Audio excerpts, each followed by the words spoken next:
Hello, everyone. I'm Rania Khalek, and this is Dispatches. 6 months into the war in Ukraine, Europe continues to sacrifice itself at the altar of American empire as Western sanctions on Russia, Europe's biggest gas supplier, exacerbate fuel and food shortages around the world.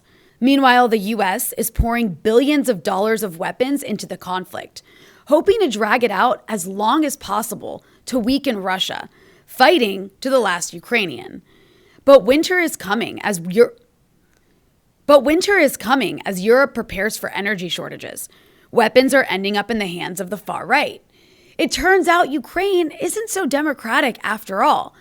Most of the world is refusing to get on board with the West's Cold War against China and Russia.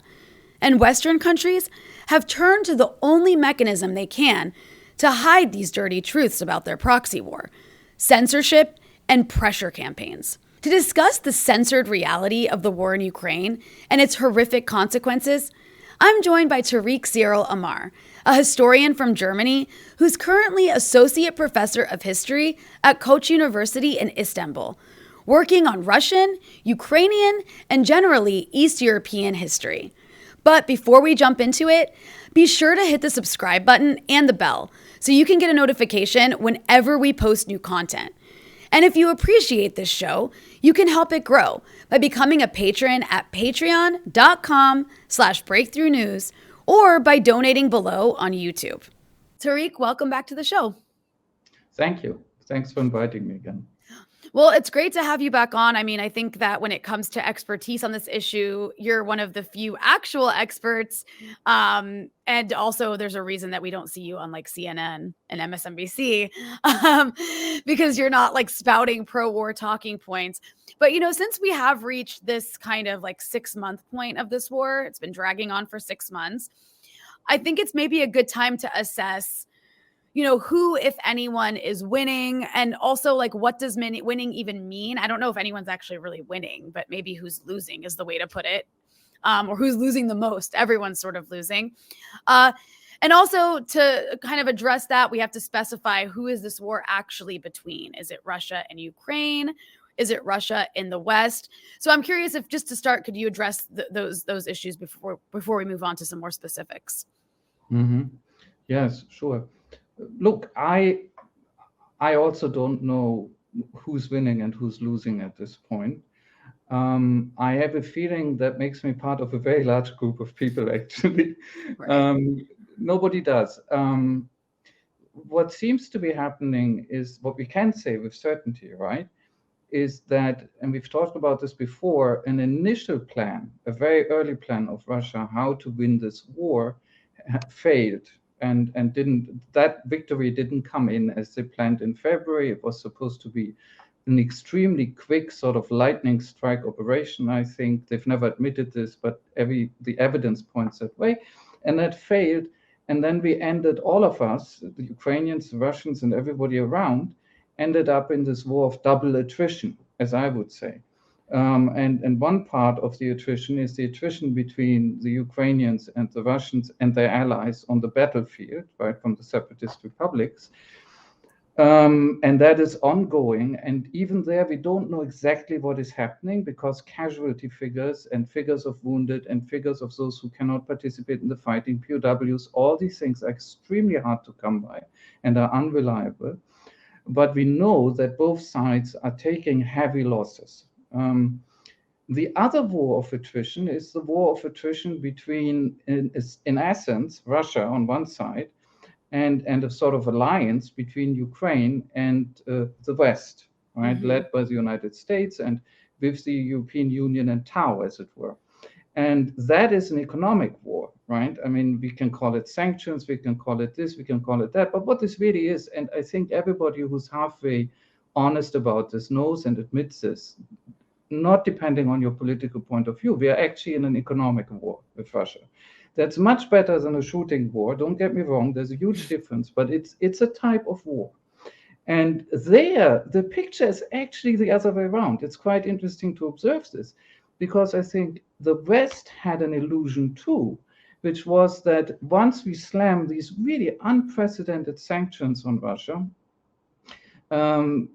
we can create an immediate, massive crisis of balance of payments, of liquidity, of politics in Russia, and maybe make it collapse, right? Make Russia collapse, certainly make the Putin regime collapse, and end the war that way. And that was our idea of a lightning strike, if you want, right? Even if we took it in response to the Russian invasion, the idea was very similar. There is a magic fix. We'll do it quickly. It will be so overwhelming. We'll get quick results. And like the Russians have learned about the military effort, I'm not equating the two morally, but structurally there's a similarity. Like the Russians have learned about the military effort, we, the West, have learned that our economic warfare also ended up in long-term attrition. And we are in a similar, that's the second level of attrition now that I mentioned. We are in a similar situation now between the West as a whole and Russia, where we are both doing as much economic damage to each other, not quite as we can. There's still things we can make worse on both sides, but a lot, almost as much as we can. And we are trying to see who caves first under the pressure, right? And even if you read journals like The Economist now, right? I've just been reading a recent Economist article precisely on this thing. Even they admit the early hopes of a quick, basically economic warfare victory over Russia have not been fulfilled. And now we are in it for some sort of long run as well. That's, I think, where we stand.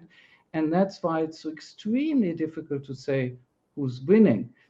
Concerning who's losing, I totally agree with you, unfortunately. And I'm laughing, but I'm laughing out of despair. Yeah. Everybody's losing. And for me, the most terrible fact of this war remains is that A, it should never have started, and it could have been prevented by diplomacy.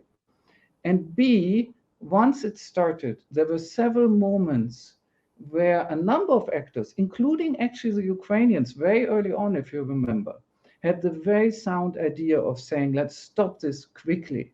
Let's come to first a ceasefire, then negotiations, then some sort of peace. Just let's stop it. And instead of doing that, we are both, the Russians on one side and the Ukrainians and us on the other side, us, the West, both hammering on and hammering on and hammering on. And if you look at the latest package of arms that is again coming out of the United States to the Ukrainians, that alone, the last 3 billion, right? It seems very clear that the West, at least, is perfectly fine with doing this for a long time, whatever this does to Ukraine.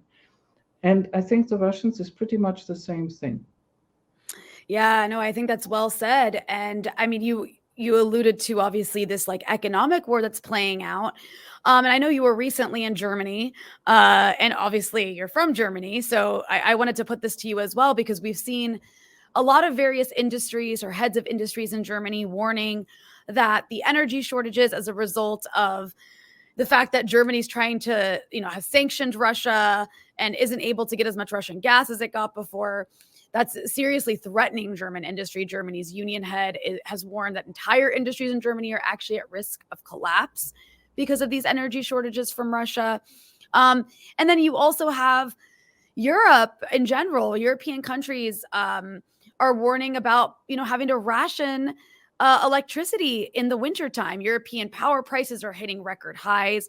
Electricity prices in Germany specifically are up 500% for the year, which is a really stunning number.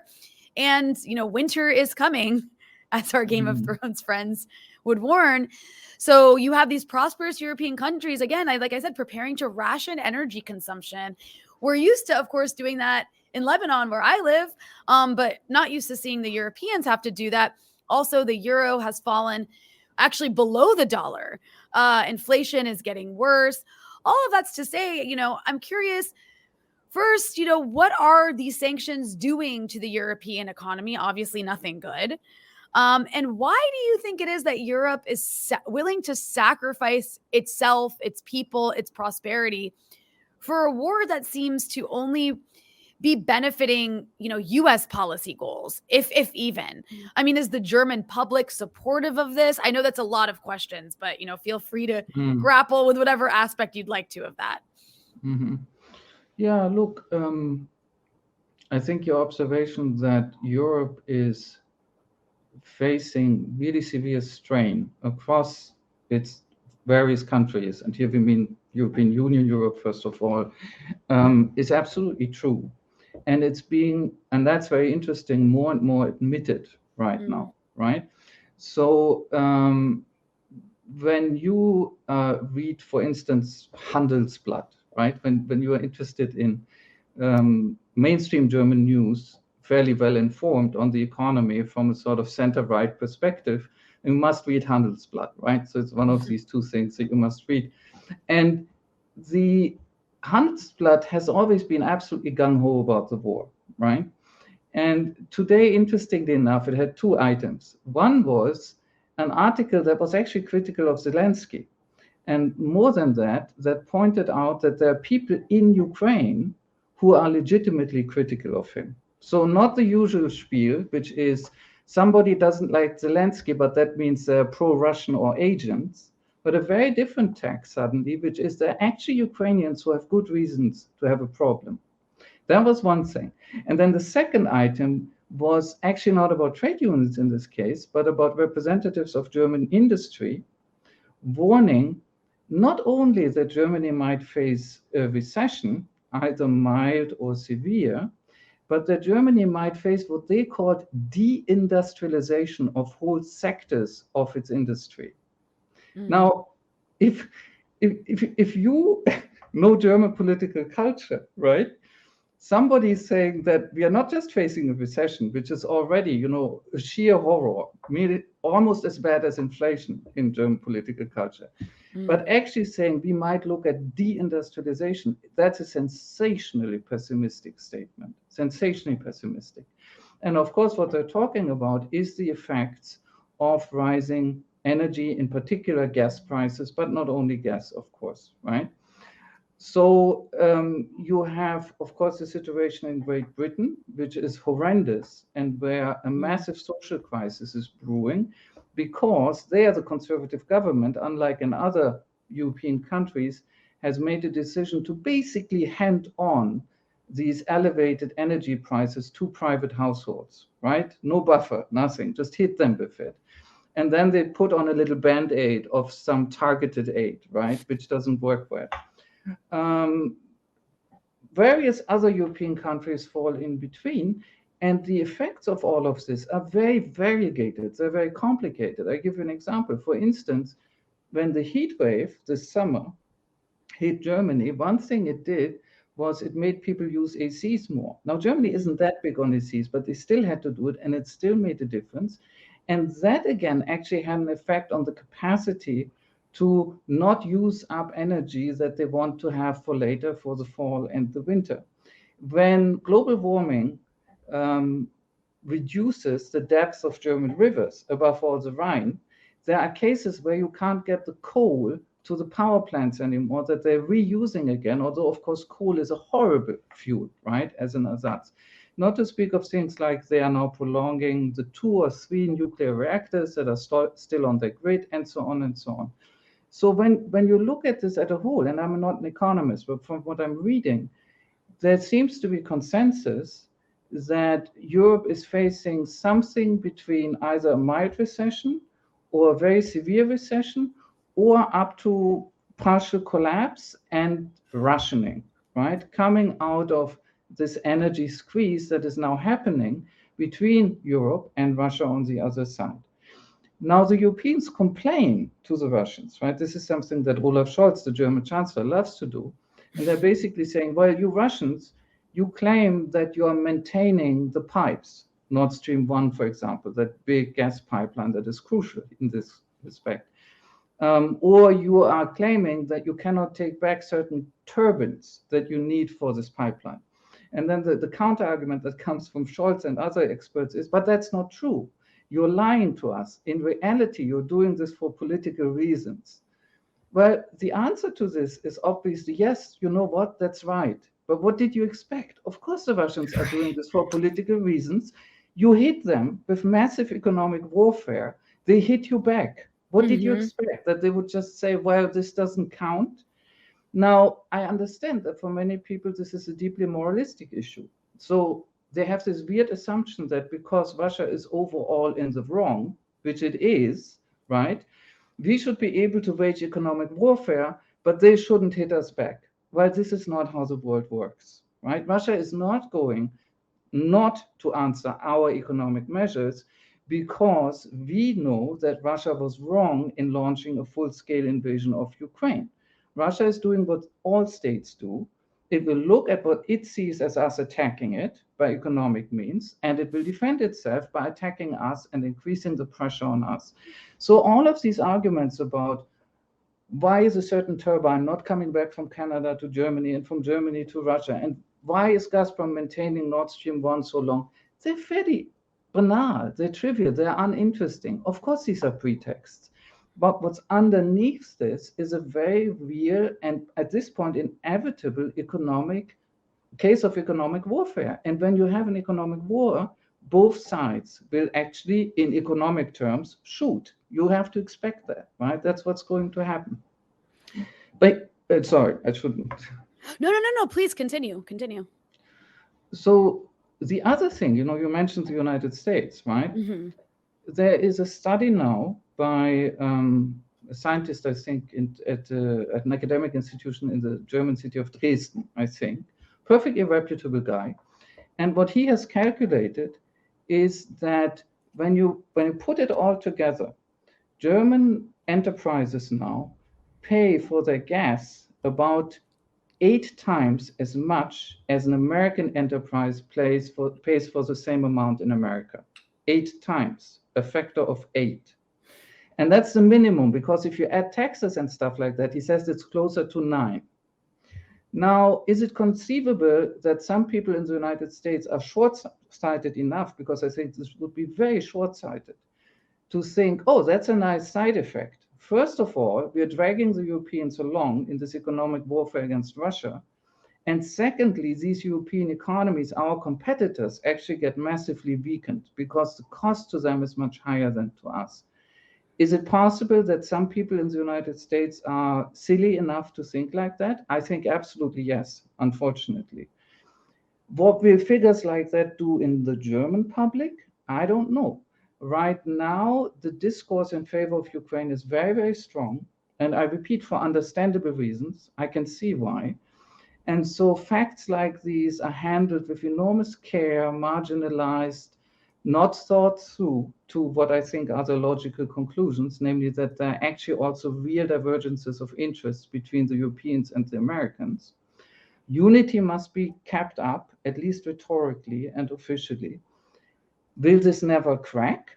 I don't know. That's very hard for me to imagine either. What is certain is, and there I agree with a lot of commentators, left, right, center, is that Russia is applying a strategy of pressure in return for the economic warfare that we initiated, answering their invasion, I know, but in return for the economic warfare that we, the West, initiated, they are now trying to put so much pressure on Europe, at least, not in the United States, they can't reach them in the same way, that Europe will crack politically. And the question is whether that will happen or not. It's sort of, we are besieging each other economically. That's what we're doing right now. And yeah, exactly. It is. I mean, that's besieging each other economically is the perfect way to put it. And then there's this other aspect to this. I mean, I have many questions I, of course, want to ask you more pertinent to the issues of Ukraine and Russia. But since we're on the subject of Europe, Germany is also set to become the 3rd largest military spender in the world as a result of this war, or at least using this war as kind of like a justification for upping its military spending. And of course, some have argued that Germany won't ever actually fight Russia, that this is just, going to be used against like African countries or something. Given Germany's like past as this, military power in Europe and how that didn't go very well, are you alarmed by this development? What might this mean, if anything, for Europe if Germany once again remilitarizes as it's doing right now? Look, first of all, for people who are certain about what that sort of arsenal would be used for in the future, right? You just know it's going to be used against X or never against Y. I really recommend reading much more history. This is not how it works. You cannot make these predictions, often not over one generation, definitely not over two. The world can look very different in 50 years' time, easily, or in 25. Right. So I would be very, very careful with saying we will never do X. This could never possibly happen. The question is, what will our future selves and our descendants make happen in the future? And we cannot predict that. So look, the problem with this German Zeitenwende, as they called it, right? So sort of this massive shift, right, from being a power that is mostly into economics and trade, and that neglects, in a way, if you want to compare it with cases like France or Britain or certainly the United States, right, that neglects its military side, right, to a power that again also has a substantial military, at least, right, and maybe even more. Will this shift last? I don't know, because it will cost a lot of money. And we already have calculations that say, look, what they've done in the first phase of this, they've said that we inject a special amount of money into the military. This is not long-term budgeting. This is something that happens over 5 years, right? Now, some economists have already looked at this and said, well, even if you do this, you are still actually not reaching that famous NATO aim of investing, I'm blanking, 1.5 or 2% of your GDP in the military, right? Even then, you're still not reaching it.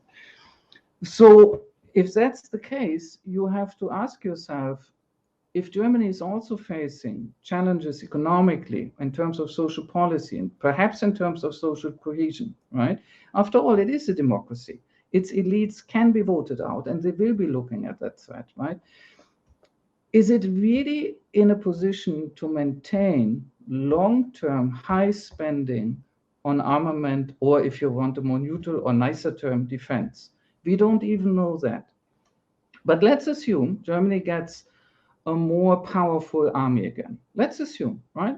Something will happen, definitely. To me, the big question still is, would that be a military force tightly integrated with other European countries? Would the EU finally see itself as a bloc with its own interests, but these interests different from those of Russia, of course, from those of China, but also from the US? Or would we follow the current model, which is basically the EU has become this complete auxiliary of the US? And in terms of where the grand strategy goes and how we use any force we have, it's decided in Washington again, right? That's a state of affairs that I think shouldn't last, and that is very dangerous. And between these two choices, right, is there going to be a EU that really has its own policy, which need not be good, but at least independent from Washington? Or is there going to be a EU that is just a camp follower of the USR, just a force multiplier of the USA, as it were? There's one big difference for me, right? So I don't think there's an easy answer. You can't simply say, well, I wish the Germans would never acquire larger military forces again. Yeah, maybe, but the way the world is going, almost everybody will. Everybody who can afford them, right? So the next question is, what happens once this process is underway? Right. And then moving on to the issue of Ukraine as a country internally, you know, before the war, Ukraine was considered the most corrupt country in Europe. And of course, something that's never discussed is what might happen to this already very corrupt place after billions of dollars in weapons, as well as like in aid, is poured into this country for who knows how long, and how that might impact the inequality, the corruption in Ukraine. So I'm curious your thoughts on that aspect of this war. Yeah, look, we know that within the context of the war, right, and of course there has been some help before, but within the context of the war, the USA alone, and it's not the only source, one figure I've recently seen was 40 billions. That's military and other aid, right? That was one congressional package. I think that was in May. I've very recently seen a figure from the Ukrainian side, from a station called Espresso TV, that said, if you look at military aid alone, with the latest package of 3 billions, we've already received 18 billions. And that's only military aid, It's right? wild. So I'm not in a position to sum all of this up and know exactly how much is being It's a transferred. lot. It's a lot, But though. We know we're that. talking of Yeah. very serious money Yeah. gushing into the Ukrainian system. Ukraine, as you rightly say, had a very realistic reputation. Unfortunately, this is not some sort of nasty racism or something, but it had a realistic reputation as a very corrupt country. Similar in that respect, actually, to Russia. I think Russia was actually ranked a little bit better before the war, but the difference wasn't great. I think it's inevitable that much of the money and the aid that goes into Ukraine is also appropriated in corrupt ways, especially because consider that in peacetime, right?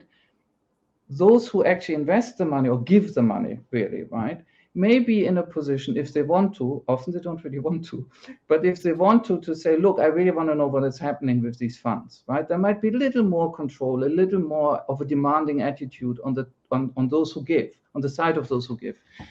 I think in wartime, this is all off, right? In wartime, and you see this very clearly with the weapons. In wartime, the attitude is we're just throwing it in.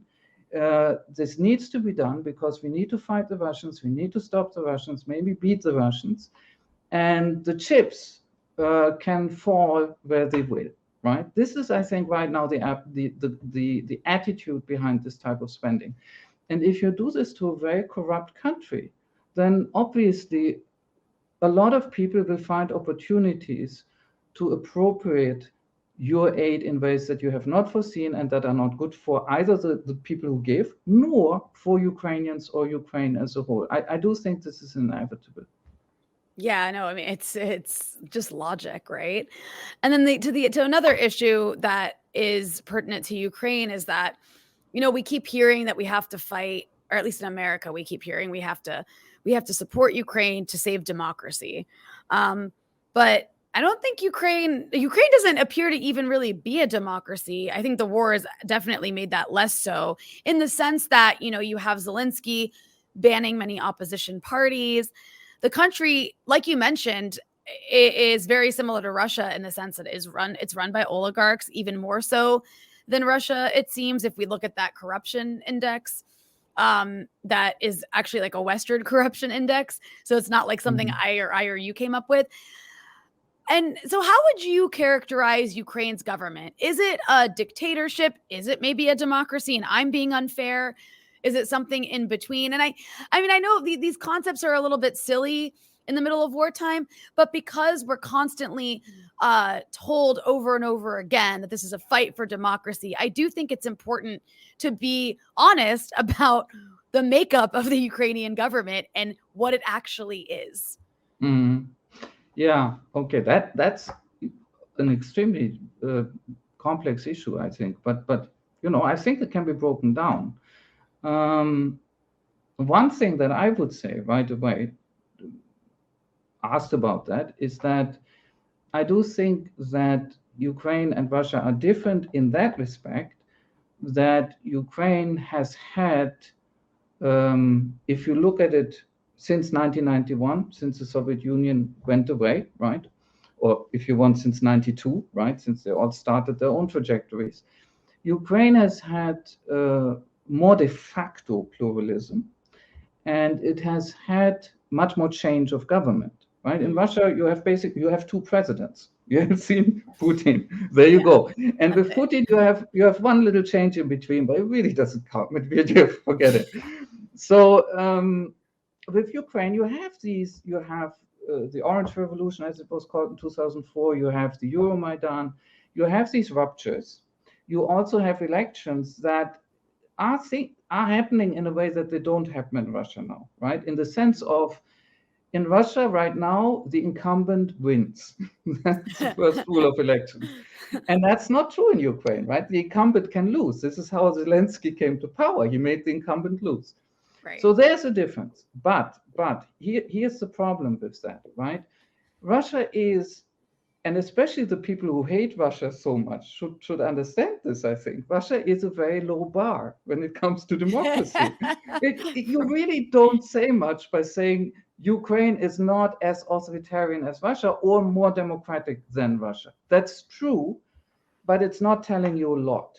So then you have to step away from this constant comparison with Russia that, of course, the war also sort of imposes on us, but you have to free your mind from that for a moment and ask yourself, well, how can we look at Ukraine not in these terms, but by more independent criteria?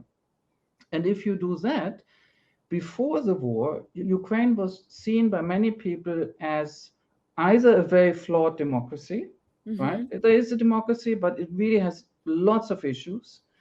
In that sense, a little bit like the USA, if in a different way. Or it was described, by political scientists and people who put together these rankings and indices and stuff as a hybrid regime. That also happened, right? I would say that there is a strong democratic element in Ukraine, and that is very much worth preserving. Although we have to ask ourselves by what means. That's a very different question, right? But if we speak specifically about Zelensky and about his predecessor, Petro Poroshenko, right, whom he defeated in 2019, you have, and these are the two presidents that came after 2014, after the last, whatever it was, rupture, revolution, and so on, after the Maidan revolution. If you look at these, there was one other guy, but he doesn't count, interim. So if you look at these two substantial post-2014 presidents, right, the presidents under the new regime, post-revolutionary regime, if you want, both of them, and this does hold for Zelensky, have shown very clear authoritarian tendencies. That's very, very clear, and you can see it in their actions. The irony is that Poroshenko is now a victim of Zelensky's authoritarian tendencies and has been for several years, and this is classical. And of course, he's also accusing Zelensky of authoritarian tendencies, and although he doesn't do it so much during wartime, right? We have to talk about that, what difference wartime made. And although he might exaggerate, he's in principle right. Now, here's one big question, right, that you have to ask, which is, okay, let's say Zelensky isn't a good Democrat right now, and let's say the rule of law is not foremost on his mind, right? But there's a war on, right? Right. So you could think, yeah, he's cutting all sorts of corners, but war does that, right? Right. Okay, but that story doesn't work. It really doesn't work for Zelensky because there is a crystal clear record of him starting doing this in 2020. Not in 2021, in 2020 even, right? So Zelensky comes into power and very, very quickly actually displays a disregard for rules. He displays a tendency, I should call that a tendency, he displays a habit of treating his own large party that he created as basically this club of followers. That's what they are. It's a very charismatic system, the way that the Servant of the People party runs, the party of Zelensky.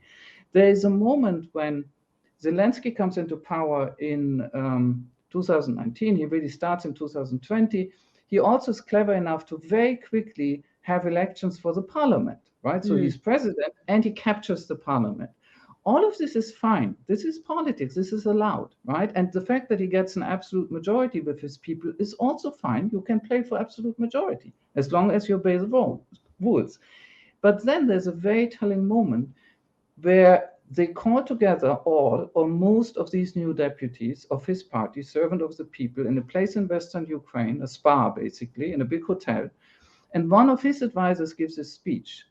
And one of the things this advisor says to them verbatim is, without Zelensky, you are nothing. Wow. This is how he addresses them. And there are two things to be said about this. First of all, he's right, because these people were totally new to politics, right? He mobilized all of these non-politicians into politics. And that, again, is also permitted. That can even be a good thing.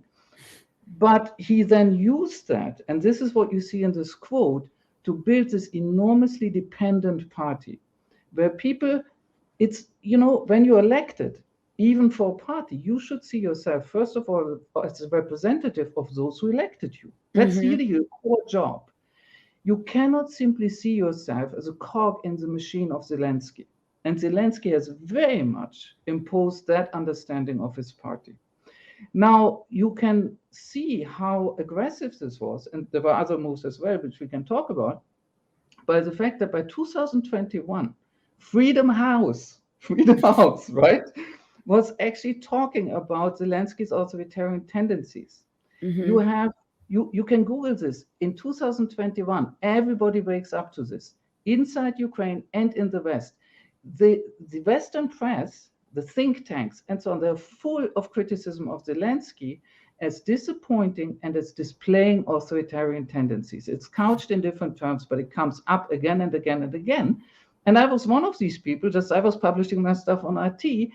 And why were we all together? Well, in this case, because it was true, right? This was the observable reality in 2021. At the same time, what happens to him is he comes in 2019 with the 73% election landslide, right? By early 2022, just before the war, his approval rating is about 30%, maybe 31. Now, in American terms, 30 isn't great, but presidents have survived that sort of thing. But if you dive from 73 to 30%, it tells you something. Yeah. And you can read this off in other places in Ukrainian society. You get people like, people on your show need not know this name necessarily, but Vitaly Portnikov. He is a major political commentator in Ukraine, very much on the side of the Maidan, very anti-Russian, everything, he's a true patriot, everything is in order. And of course, nowadays, he doesn't attack Zelensky anymore, although I think he'll start soon again, right? Because of the war. But before the war, in 2001, Portnikov goes on his show on TV, he has his own show, and he says literally, that you know what Zelensky is? He's a guy who's going to turn out like A, Putin, comparison to Putin. He says he isn't there yet, but he's going there. And B, even worse, Belarus's dictator Lukashenko. That's the atmosphere. And this is like what you're saying is this is blasphemy. Yeah, but it comes from inside Ukraine, and it doesn't come in 2001. It doesn't come from pro-Russians at all. It comes from people partly still on Poroshenko's side, but definitely not pro-Russian. So this criticism of Zelensky as an incipient authoritarian is massive inside Ukraine, and it can definitely not be dismissed as pro-Russian. It's much broader. In fact, it comes from totally different people most of the time. In 2021. Now, of course, we have to forget all of this because there's a war. So the true effect of the war is not Zelensky became, he reached for the iron fist because war leader, right? You can sort of understand this. Has happened again and again in history. That's not the true story. Zelensky has had not only authoritarian tendencies, he's had a lot of critics well before the war already pointing them out. So the true story about the war is that we are now forgetting what we already knew in 21. That's the true effect of the war here. That's a very good point. And then, I wanted to ask you about a different aspect of Ukraine, which is, first I'll preface it with this. Obviously, we mentioned this massive figure that none of us are really sure, like you said, how many billions, because I feel like every week or every month we hear Biden has approved another $80 billion for Ukraine. And you're just like, at this point, I can't keep track. Who's going to pay for it?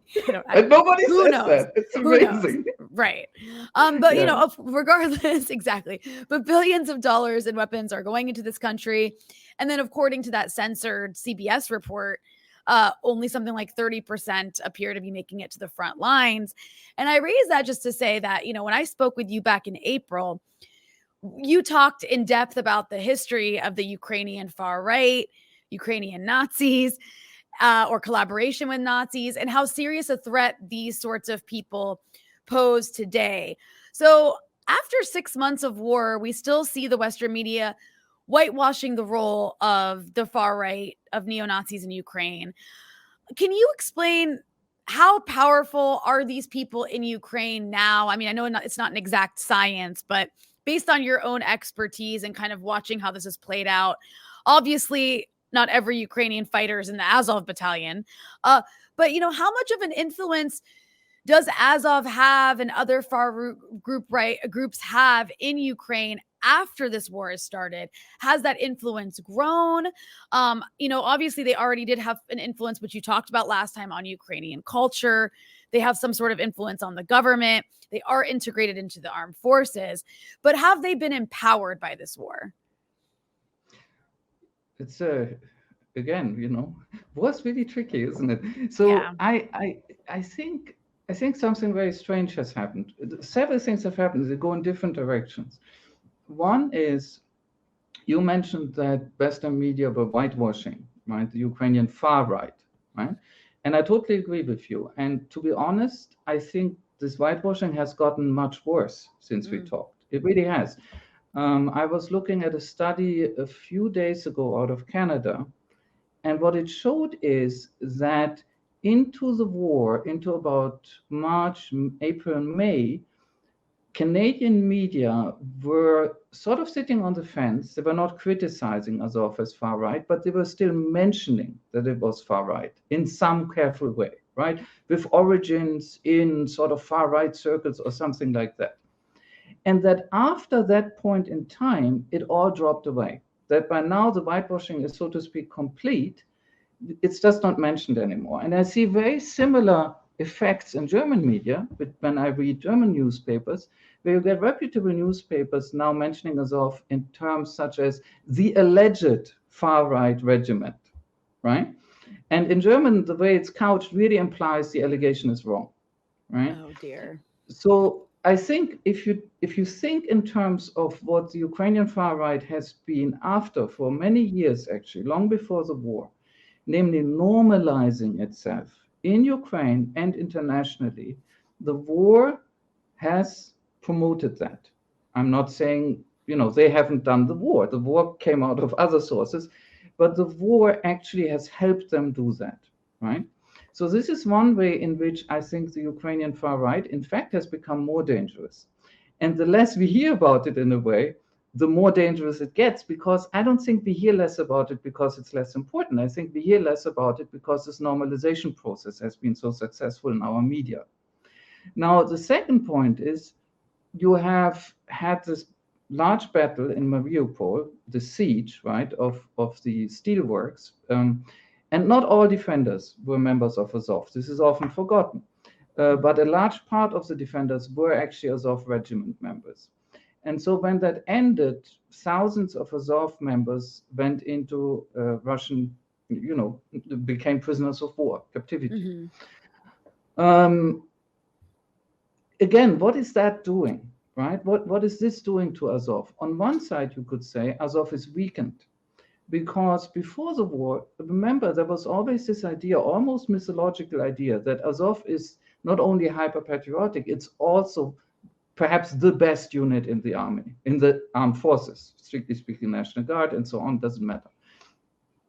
Well, Azov was defeated very much, right? And of course, or large parts of its military wing. And of course, you can say, well, against overwhelming odds and under terrible circumstances, but still, a defeat is a defeat, right? Right. But then again, the captivity now, what will that lead to? There are rumors about Russian plans for some sort of show trials against members of this defense, and I think that means Azov in this case, right? If they go ahead with that, if the Russians actually do this, they will end up boosting Azov's image by an aura of martyrdom, which is already accumulating in Ukrainian society. There also has been the horrible explosion at this prisoner camp in Olenivka, right, where about 50 people were killed, and it's contentious. We don't know what happened. There are accusations both ways. The Russians say, well, the Ukrainians hit the prisoner camp with a rocket and killed their own prisoners in the end, right, their own people in our prison. And that's what the Russians say. And the Ukrainians say, no, this is actually a lie. The Russians blew them up, and these are the nefarious reasons. And then you get into that. We don't know. But what we do know, it's already happened. Nobody can contest that. And that itself, again, like Mariupol, like the defense of Mariupol itself, this is an Alamo story, right? This is a 300 story, It has the makings, right? This degree of mythologization is possible. Defense of Mariupol, captivity, what happened at Olenivka, and there will be other things. All of these things can contribute to giving the far right in particular a fresh boost as martyrs for the national cause, right?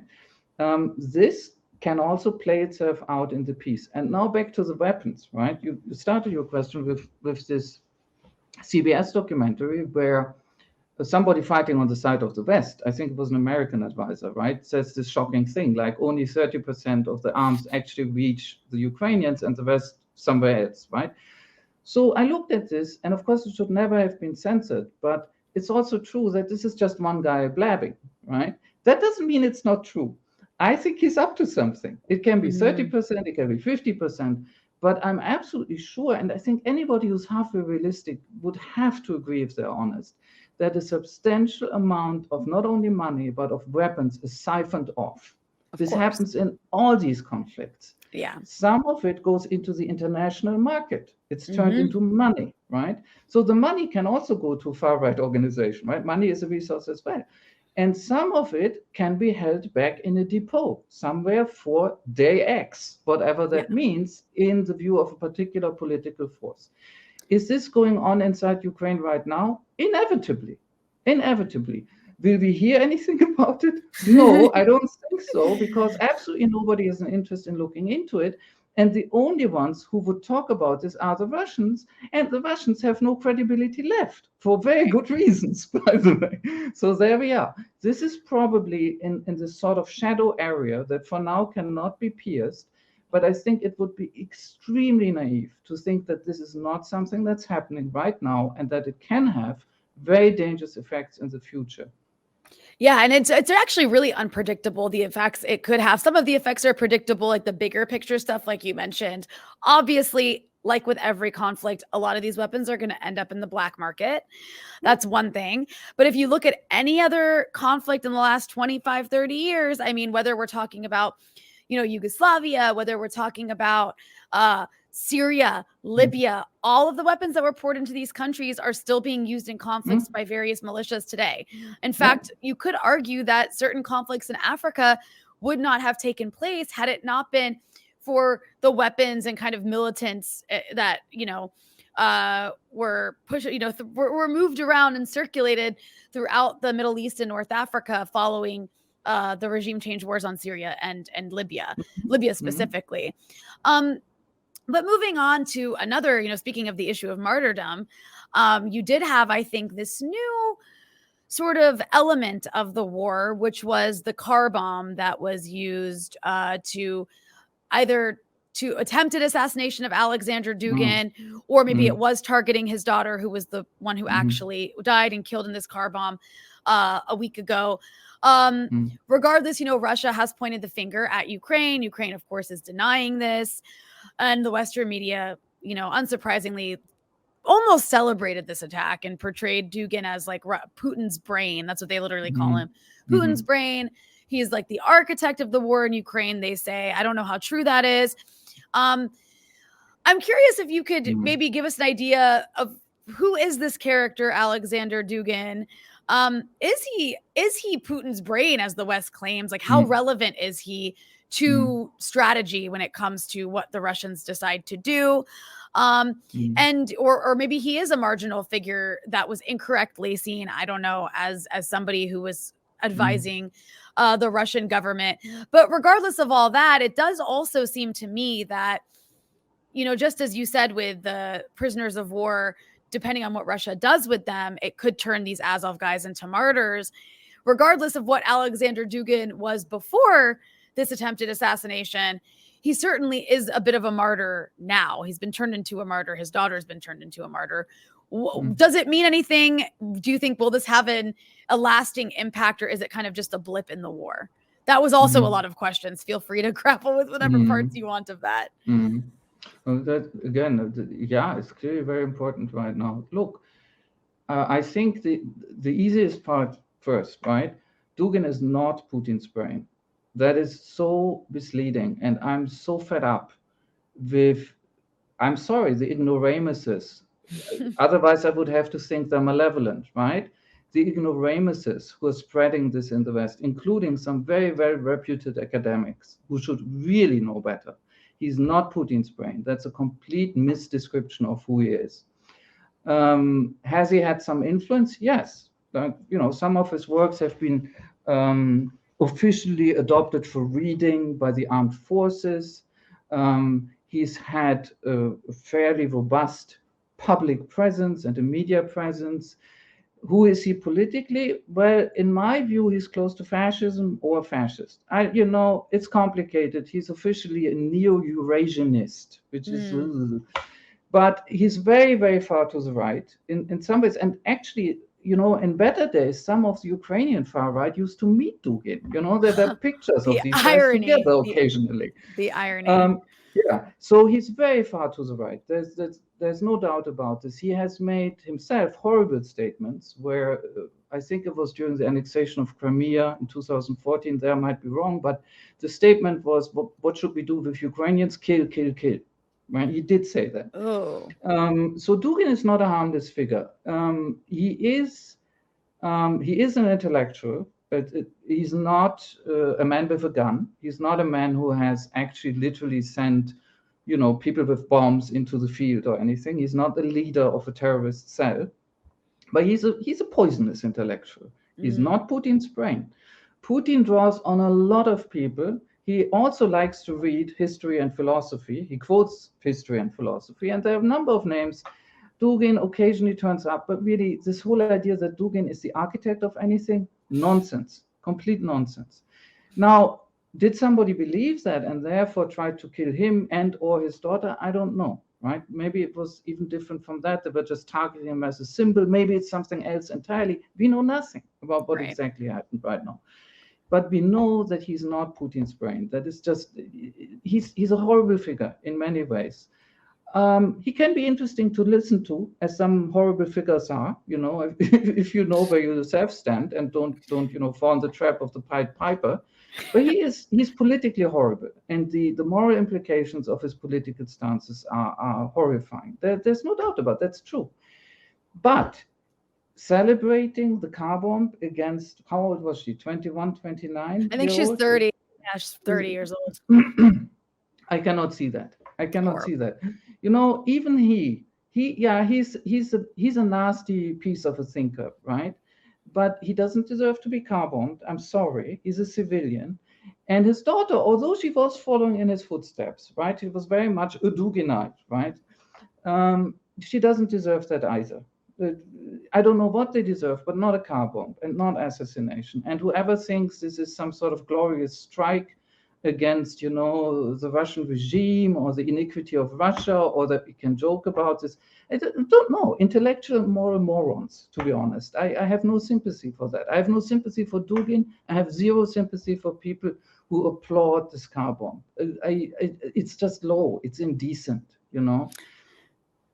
And to that effect, there's another aspect of this sort of mentality, which has been this rising, I think, xenophobia against Russians, particularly in Europe. You've had Estonia, Finland, Latvia, and Zelensky himself demanding that tourist visas to Russians be stopped.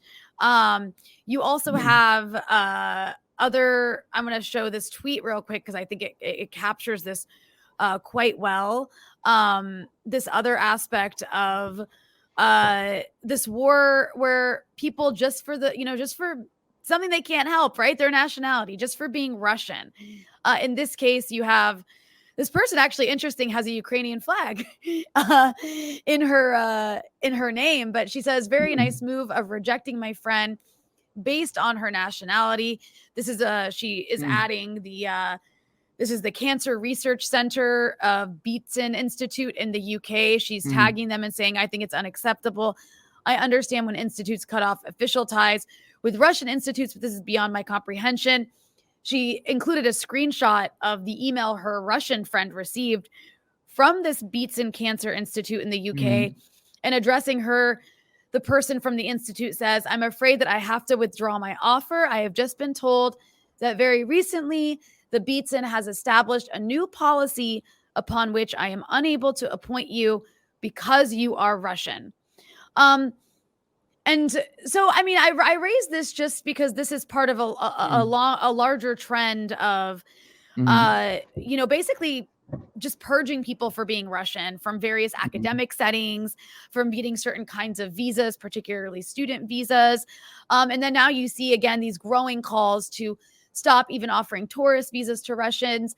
And I've seen you commenting on this xenophobia. It's bad for Europe. It's bad for Russia. It's bad for everyone. Of course, also, ironically, never has this been applied to Americans. Americans are never punished, and they shouldn't be punished for, the actions of their government, which is a very violent government that's invaded and occupied several countries. And that's to say, America's also actually does have a lot of elections. So people in America do elect their warmongering leaders even more so than Russians do. That said, I'm curious what your thoughts are on this really growing, disturbing level of anti-Russian sentiment that we're seeing across the West. Look, I think like you that it is disturbing and wrong. I can understand it, but not in an approving sense. I don't mean understand as in approve. I can understand it in a, if I can use this term, psychological sense, loosely speaking. But this degree of stereotyping, right, and of feeling comfortable with projecting hate, this is what this really is in the end, or spite at least, at a whole group defined nationally, right? That's what this is, defined nationally, should be resisted. Right. When I say I understand it, I mean I understand the reflex, as it were, coming out of this war, but I do not understand that grown-up people give into it. They should actually reflect on that and then not do that, right? Instead of even trying to formulate policies on those grounds. And as you've pointed out, everything about this visa ban idea is wrong. Everything. It's legally wrong. It's morally wrong. It's inconsistent. As you've already said, we don't do this to anybody else, right? There's no other state, neither America nor say Saudi Arabia, where we are saying, you know what, your record is so bad and you're all in it together, no more visas for you. We don't. And that's right that we don't do that. That's silly. It's wrong because it's a collective punishment that a lot of the people who we target that way do certainly not deserve. In fact, we would target people who need our help, among other things, in forms of visas. The second thing that is so wrong about this, and that I find extremely dishonest, and I think people like Estonia's Premier Kaja Kallas do this very much on purpose, that this is always presented as a question of tourism visas. There is no Schengen tourism visa. Such a category doesn't exist. I didn't know that, actually. Yeah, that's interesting. I know. It's extremely powerful how this works. There is a type of Schengen visa that covers tourism, but also a lot of other things. So when you hear people say, oh, all these tourism visas have to go, what they really mean is all these visas, including for all the people who are definitely not tourists, have to go, right? The next thing is, so you are saying you want to punish the Russians who are really in with the regime, right? Who lives a good life, who profit from the regime. You know what, people, I have news for you. All those Russians have second passports. If you are wealthy in Russia, you don't need a visa. And if you still need a visa, you buy yourself one. Don't worry, there's a way for you. So you can be sure that if you do something like this, you will not hit the oligarchs or even the sub-oligarchs. You're going to hit the broader part of the population. Yeah, and that's like so much of our policy already does that anyway, right? Like the sanctions don't just, And then you have to ask two questions, right? One is, oh, maybe you want to be a cynic, and your answer to that is, oh yeah, I want to hit the broader part of the population because if I make life miserable enough for them, they're going to blame Putin and then topple their government. You know what? It has never worked. The opposite is always happening. The more we do of this, the more people who are even not very much into Putin and who don't like this war will actually get behind him and say, you know what? You were right. They hate us. So once we're in a big struggle with people who hate us, we will stick together with you. This is how this works. So you don't get that factor. Now, if you want to be moralistic about it, and I mean moralistic, not moral, there's a difference. If you want to be moralistic about it, then you get the argument that I've recently seen again, and I don't know, from Policy Foreign Affairs, where it basically says all Russians, or many, many, many Russians, are somehow implicated in what Russia is doing here. And so they should all feel punishment for that, right? Well, again, if you really want to do that, if you really want to apply that standard, it has to happen to so many countries. We have to all visa each other, right, out of traveling. Maybe that would be good for global warming, right? Maybe the members of, look, I'm a citizen of the European Union. Maybe I shouldn't get a visa because of European Union migration policy. Am I not also somehow responsible for what Greek customs guards do to people in the Aegean? I don't know. I'm in the EU. I'm an EU citizen. Am I not somehow responsible for what Germany does somewhere and that is still iniquitous or in some other way criticizable?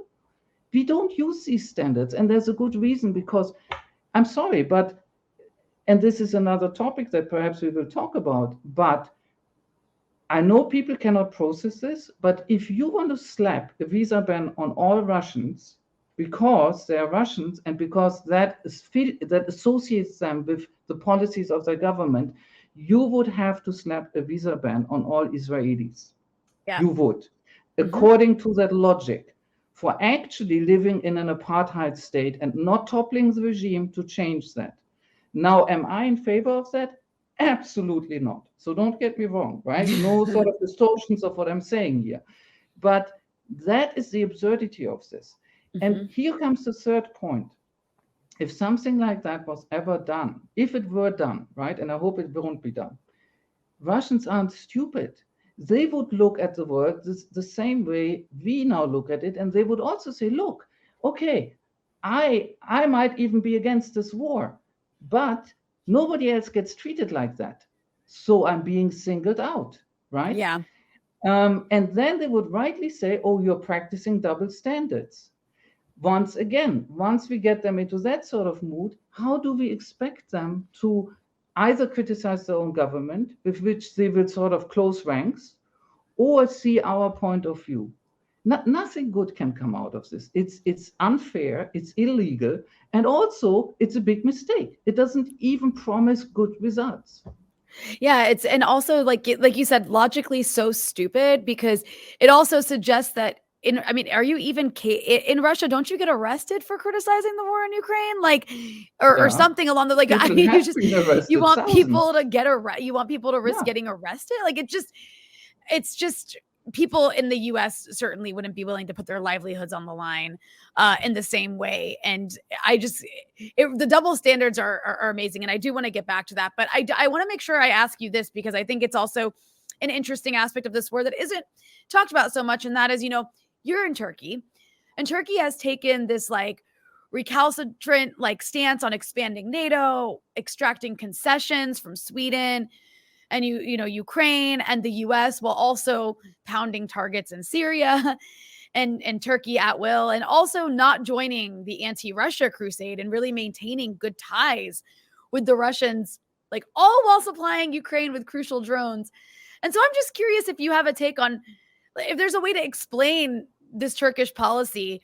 It is interesting how they're able to just kind of balance out all these different sides. Look, how they're able to do it, I don't know. But they are. No, it's a fact, right? It's happening, it's working.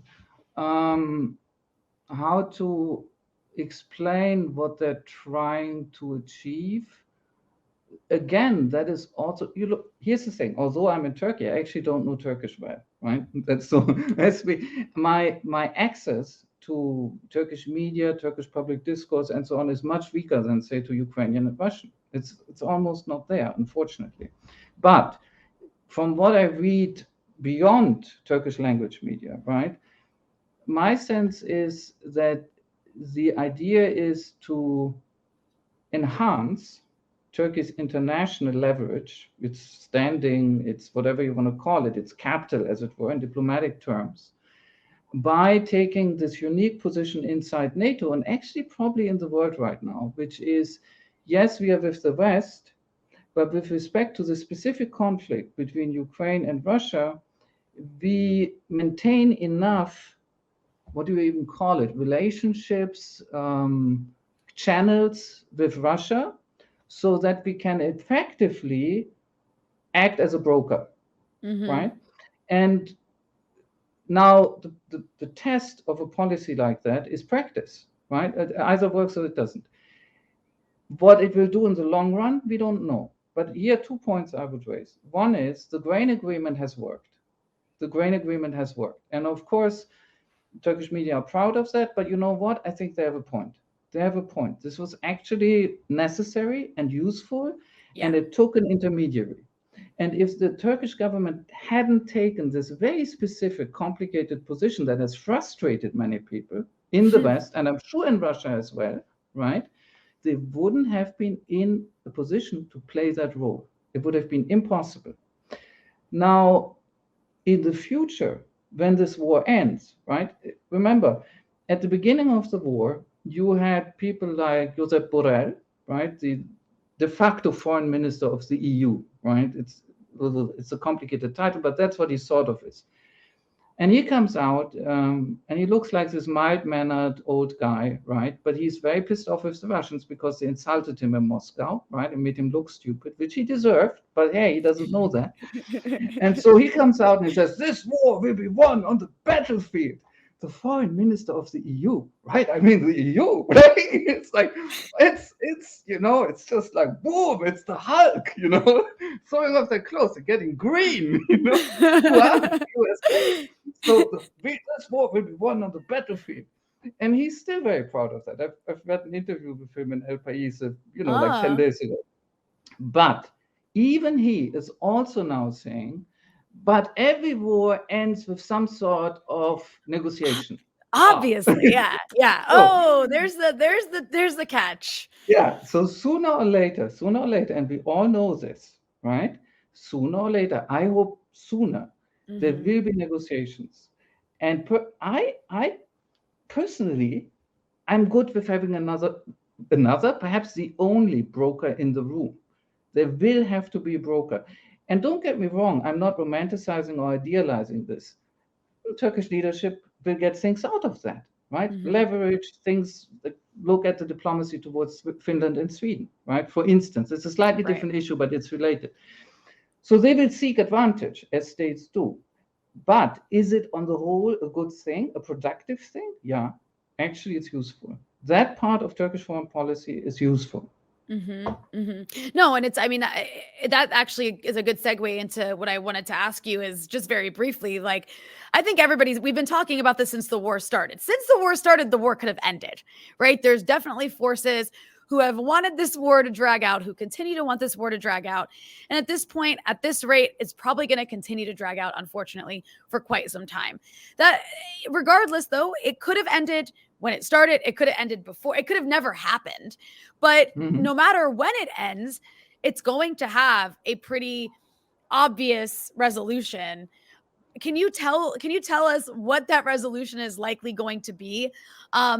Because at the end of the day, it's a political solution, not a battlefield one like Joseph Borrell, like Hulk version of Joseph Borrell was excited about. So, you know, that goes back to something we talked about at the beginning, which is we don't really know who's losing. Well, everyone's losing, but we don't know who's winning, right? Yeah.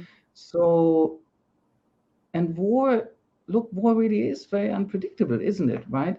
At the beginning of the war, remember, there were people who said, well, first of all, Russia is never going to do this. And let me repeat one thing. When I say the war, because if I don't say this out loud now, I know it's a bit sort of pedantic, but I have to, people are going to get angry for no good reason. When I say the war, I do mean usually the large-scale war happening after the Russian invasion of 24th February this year. I am aware that, of course, the war is older than that. It goes back to 2014, and we can talk about this as well. But when we focus on this war, this huge catastrophe, right, this huge escalation, at the beginning, there were people who said right before it, it's not going to happen. Then there were people who said, if it does happen, if the Russians launch this kind of massive attack, they're going to win in 5 days, right? And that feeling actually reverberated into the early war. So we were surprised then. A lot of people were surprised, including Putin. Believe me, he was very surprised by the beginning of the war and how that went. So we don't know. Then, when the Russians had recalibrated, they retreated from Kiev and they started to concentrate their forces in the east again of Ukraine. People were saying, oh, you know what? The Russians are already out of breath. It's already over, right? Well, by now they've taken the rest of Donetsk province and they're hammering away at Luhansk province. They're slow and they're making breaks, and they've just talked about another break, but it's not been over for them either. So another wrong prediction. Now we have more predictions about what's going to happen in the future. And you know what? We will only know in the end.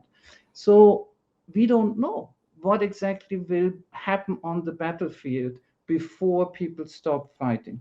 My personal preference, it's not even a guess, my personal preference is people should stop fighting through a ceasefire before the borders of Ukraine are re-established. And let me explain this a little bit, because I know what I'm saying is very alienating to a lot of people. But a ceasefire is not a peace. I understand the argument that if you make the wrong ceasefire, things can sort of gel into place, right? And then you're stuck with it. But that's not a compelling argument here, because on the other side is so much suffering. So what I would like to see, personally, my wish list, is that yes, the war should stop and the front lines should be frozen as quickly as possible.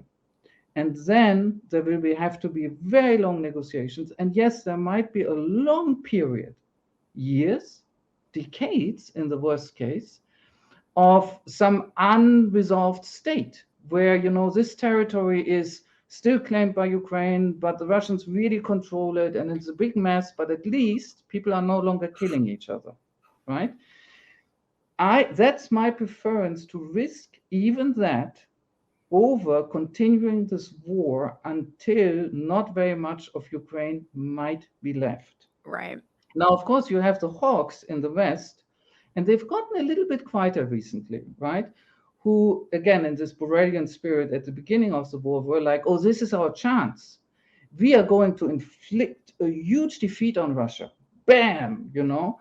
That hasn't worked either. And I don't really think that's still coming either.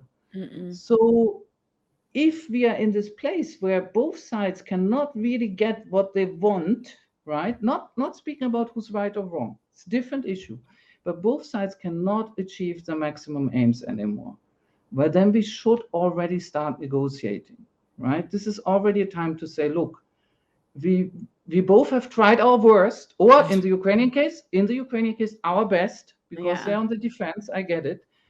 But we both can't really get to where we want to get to, right? Once we know this, how many more people have to die before we sit down and change the modus in which we regulate it from killing each other to, again, talking to each other or screaming at each other if we have to for a while, you know? Right. Yeah, and also, of course, there's the other side of this. The other part of this war that doesn't get talked about enough is that, you know, I don't think the risk of nuclear war is high, but there is a risk, and even if the risk is minimal, like tiny, it's still something that risk should not exist. There should be no risk of nuclear war. You have two nuclear armed powers, Russia and the United States, who are basically fighting a proxy war in this country, and that's so disturbing. And the war hawks you're talking about not only want to like fight Russia to the last Ukrainian, but they seem okay with the prospect or the risk of nuclear war rising. As they, you know, they don't want there's like no diplomatic discussions or no diplomatic lines that even exist with the Russians, for the Russians and the Americans at this point. It is definitely a frightening moment in time. But I want to turn just one last thing to an issue that you mentioned a little bit earlier when you mentioned the, you know, kind of making a comparison to if we applied this to the Israelis, because you are a supporter of boycott, divestment, sanctions when it comes to the Palestinian cause. And I think that the war in Ukraine and the behavior of the Western countries has really highlighted so much of their hypocrisy on a number of levels, and no more than with the issue of Palestine, especially as we saw this recent Israeli bombing campaign against Gaza. The same people who are like talking about the Russian occupiers and Ukraine's being occupied and we have to support Ukraine, that completely disappears when it comes to the issue of Israeli occupation and Palestinians. So I'm just curious, with regard to the sort of double standards of Western attitudes about Ukraine versus Palestine, if you have any thoughts to add to that. What I would say is that, yes, these are blatant double standards. Absolutely. There's no doubt about it. You have to be insane not to see that, right? You have to be Orwellian to claim that these are not double standards, right? Because the situations, of course, are different. All situations are different. Nothing is ever the same thing as another thing, because then it would be the same thing, not two things, right? But there is enough similarity and many levels, actually. You can go through it piece by piece to justify comparison, intensive comparison. And when you compare, you see that the way that the West, the collective West, responds, has always responded for a long time to what is happening to Palestinians and how it responds to Ukrainians, is diametrically opposed. It's not just different, it's completely different, right? And when I say it's a double standard, who's on my side? Recently, I got myself a subscription to El País, the Spanish newspaper, just to read the interview.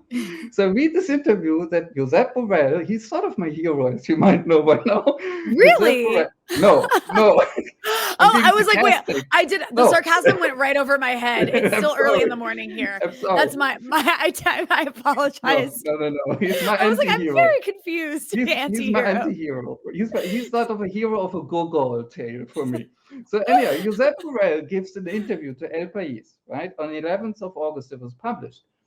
And they ask him, to their credit, the last question in the interview is, but unlike Ukraine, the EU has been much less assertive with the conflict in Gaza. And you know what he says, and I've translated this myself, but it's a faithful translation. Borrell says, we are often criticized for having double standards, but international politics is largely the administration of double standards. Wow. We do not face all problems with the same criteria.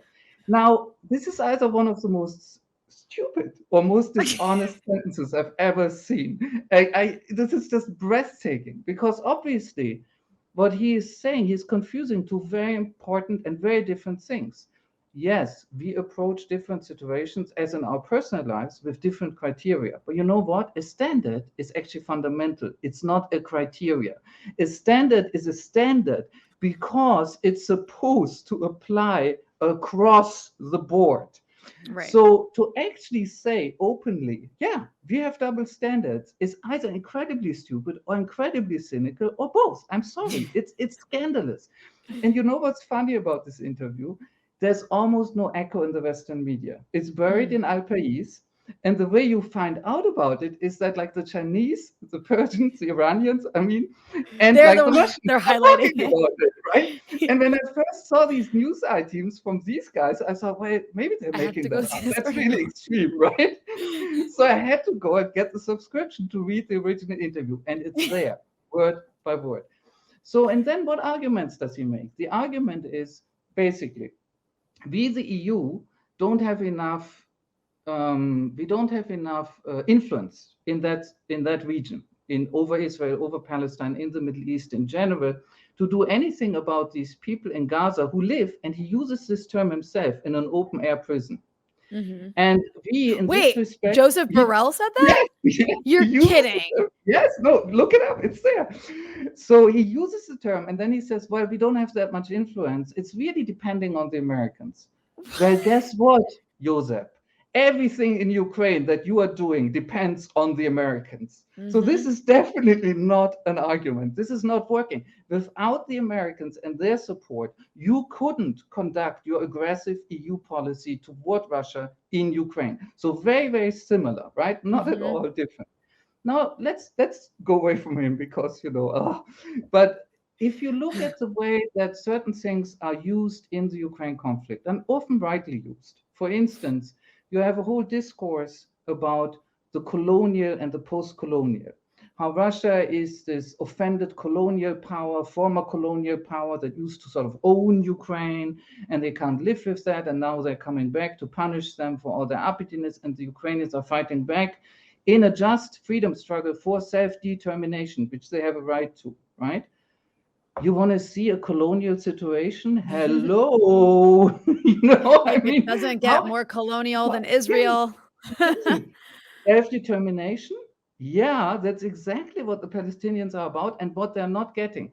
Then you have this other discourse in the West, which is, how often have you heard the phrase, we cannot negotiate anything with the Russians without the Ukrainians at the table?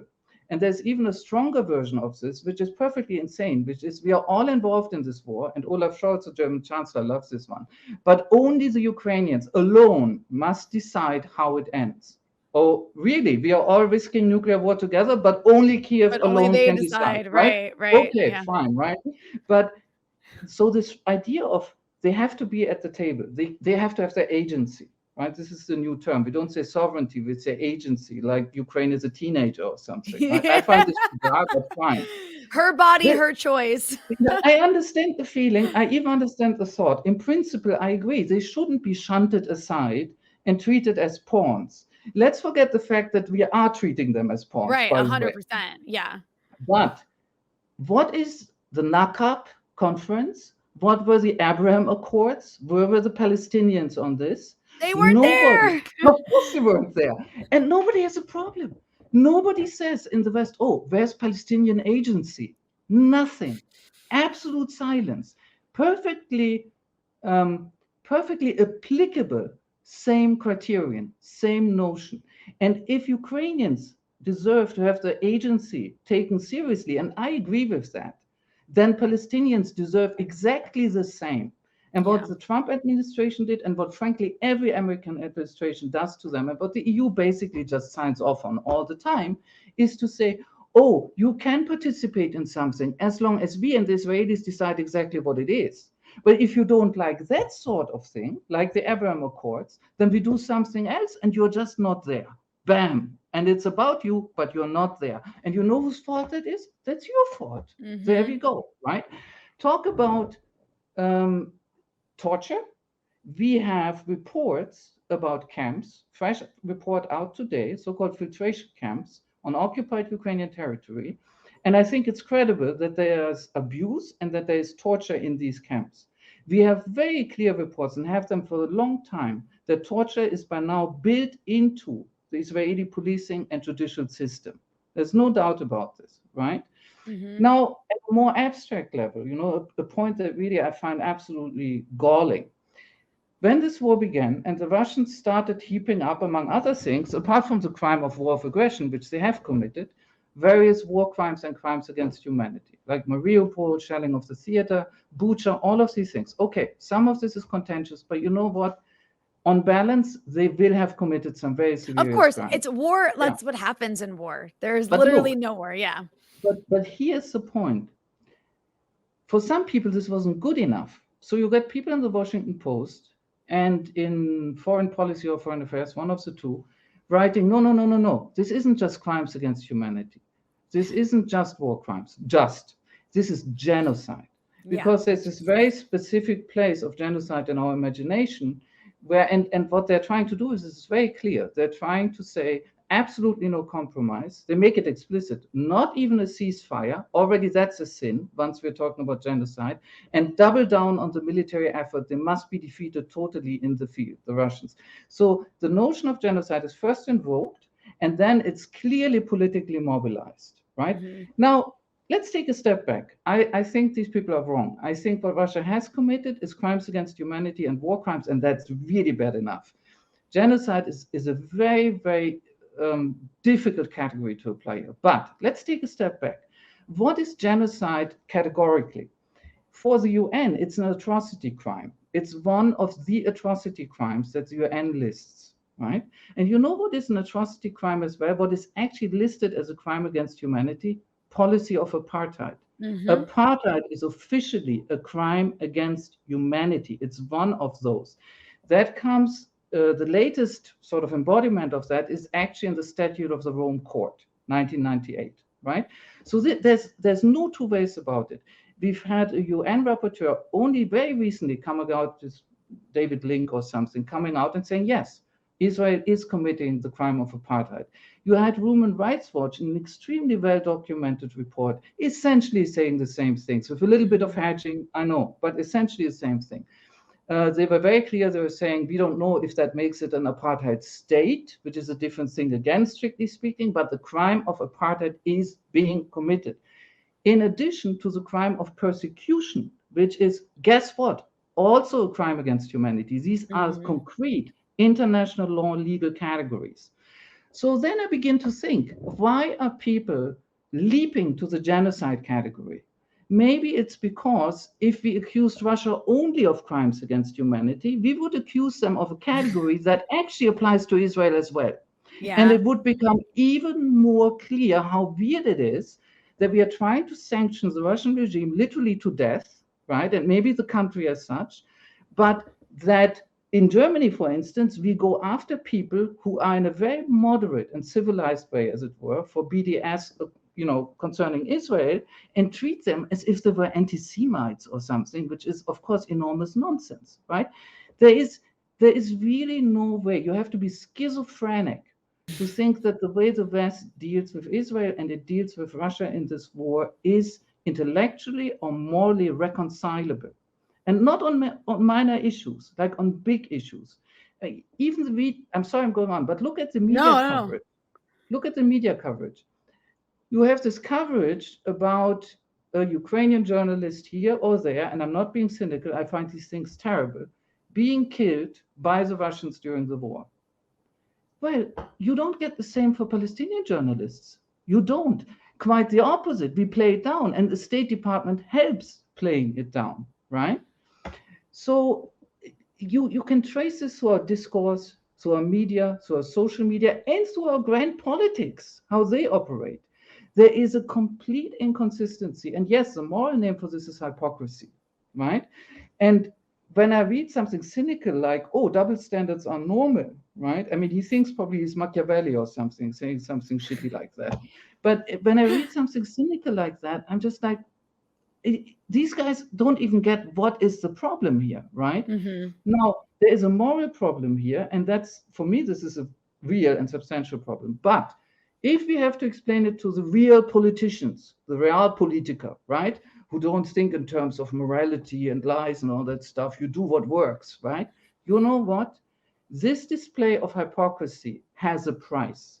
The whole world is looking at that, and there's no denying it. It's so obvious. It's so in your face. If America thinks, the notion of soft power, and they uses that too, soft power, right? How you have sort of prestige and cultural power and credibility, right? You want soft power, but this is unsustainable. No. This is absolutely unsustainable. The rest of the world looks at you and says, you're jokes. You talk about rules-based order, that you don't apply rules. You apply what you want, where you want it, when you want it. That's the reality. You are arbitrary and you're brutal, and you don't care about justice one bit. Not like a little, right? It's not as if, the Palestinians are also getting some attention, but less than the Ukraine. Oh, no, it's the opposite. The Palestinians are just being treated abysmally. Whereas Ukrainians are, rightly so, fully perceived in their humanity and in their suffering. And this is withheld from Palestinians systematically, everywhere in our political culture. And people see that. And it does, if they want to think about in terms of power, think about your glorious soft power. It's going to go away this way. Well, that was very, very well said and very well broken down. Tarik, I want to thank you for joining me once again. I also, for those who are wondering, I keep referencing the last time we spoke. I will include a link to our last interview in the description, because that has so much historical background on a lot of the stuff that we're talking about. But I do want to thank you again for joining me for more than an hour to break down all of these very complex and important issues, and in a very nuanced way, because I think nuance is really lacking so much throughout the course of this war. And just real quick, can you tell people where they can follow you? basically on Twitter. I have a Twitter account under my own name, Tarik Cyril Amar. If somebody wants to, they can Google it and it will come up. And I sometimes publish stuff, but recently I've been lazy and busy. I appreciate the honesty. And It is summertime. It is summertime, to be fair. But thank you so much. And hopefully we can do this again at some point in the near future. Thank you. Thank you very much.